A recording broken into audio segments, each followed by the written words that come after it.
नमस्कार दोस्तों। आपने कई बार लंबी और भारी ट्रेनों को तेज गति से चलते हुए देखा होगा, लेकिन क्या आपने कभी सोचा है कि हजारों टन वजन वाली ट्रेन आखिर रुकती कैसे है? एक छोटी कार या बाइक को रोकना आसान होता है, लेकिन एक पूरी ट्रेन को सुरक्षित तरीके से रोकना बहुत बड़ी तकनीक का काम होता है।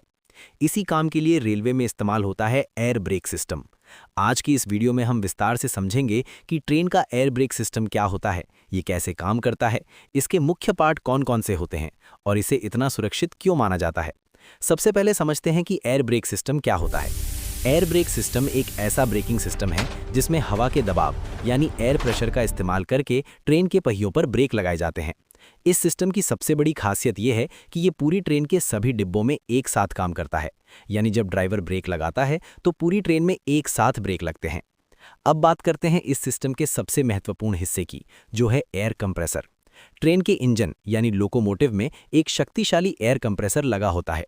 इसका काम बाहर की हवा को खींचना और उसे बहुत ज़्यादा दबाव में बदलना होता है। इस दबाव वाली हवा को पाइप के जरिए पूरी ट्रेन में भेजा जाता है। ये हवा ही पूरे ब्रेक सिस्टम की ताकत होती है। अब समझते हैं ब्रेक पाइप के बारे में। इंजन से लेकर ट्रेन के आखिरी डिब्बे तक एक लंबी पाइप लगी होती है जिसे ब्रेक पाइप कहा जाता है। ये पाइप सभी डिब्बों को आपस में जोड़ती है। जब ट्रेन चल रही होती है तो इस पाइप में लगातार हाई प्रेशर हवा भरी रहती है। अब सवाल आता है कि हर डिब्बे में ब्रेक कैसे लगते हैं। दरअसल हर कोच या वैगन में कुछ खास उपकरण लगे होते हैं, जैसे एयर रिजर्वायर, कंट्रोल वाल्व और ब्रेक सिलेंडर। सबसे पहले बात करते हैं एयर रिजर्वायर की। ये एक टैंक होता है जिसमें प्रेशर वाली हवा स्टोर करके रखी जाती है। जब भी ब्रेक लगाने की ज़रूरत होती है तो इसी टैंक की हवा का इस्तेमाल किया जाता है। इसके बाद आता है कंट्रोल वाल्व। कंट्रोल वाल्व इस पूरे सिस्टम का दिमाग होता है। इसका काम ये पहचानना होता है कि ब्रेक लगाना है या नहीं। ये ब्रेक पाइप के प्रेशर को लगातार मॉनिटर करता रहता है। अब बात करते हैं ब्रेक सिलेंडर की।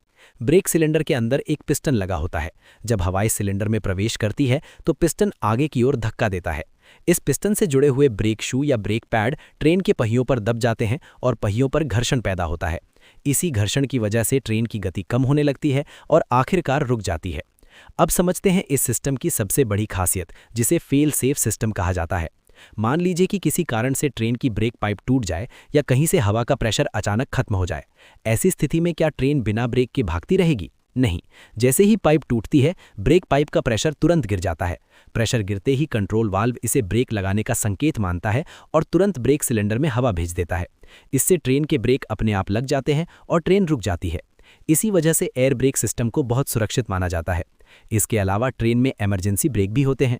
अगर किसी खतरे की स्थिति हो, जैसे ट्रैक पर कोई बाधा आ जाए या अचानक ट्रेन रोकनी पड़े, तो ड्राइवर इमरजेंसी ब्रेक का इस्तेमाल करता है।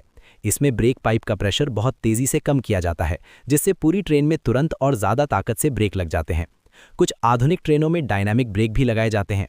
इस सिस्टम में इंजन की इलेक्ट्रिक मोटर को इस तरह इस्तेमाल किया जाता है कि वो ट्रेन की गति को कम करने में मदद करे। इससे मुख्य ब्रेक सिस्टम पर दबाव कम पड़ता है और ब्रेक ज़्यादा समय तक अच्छे रहते हैं। दोस्तों, जब हम ट्रेन में सफ़र करते हैं तो हमें ये सब तकनीक दिखाई नहीं देती, लेकिन पर्दे के पीछे यही सिस्टम हमारी यात्रा को सुरक्षित बनाते हैं। तो अब आप समझ गए होंगे कि ट्रेन का एयर ब्रेक सिस्टम कैसे काम करता है और ये इतना महत्वपूर्ण क्यों है। हजारों टन वजन वाली ट्रेन को सुरक्षित तरीके से रोकने के लिए ये सिस्टम बहुत ही ज़रूरी होता है। अगर आपको ये जानकारी पसंद आई हो तो वीडियो को लाइक ज़रूर करें और ऐसे ही रोचक और ज्ञानवर्धक वीडियो देखने के लिए हमारे चैनल को सब्सक्राइब करना ना भूलें।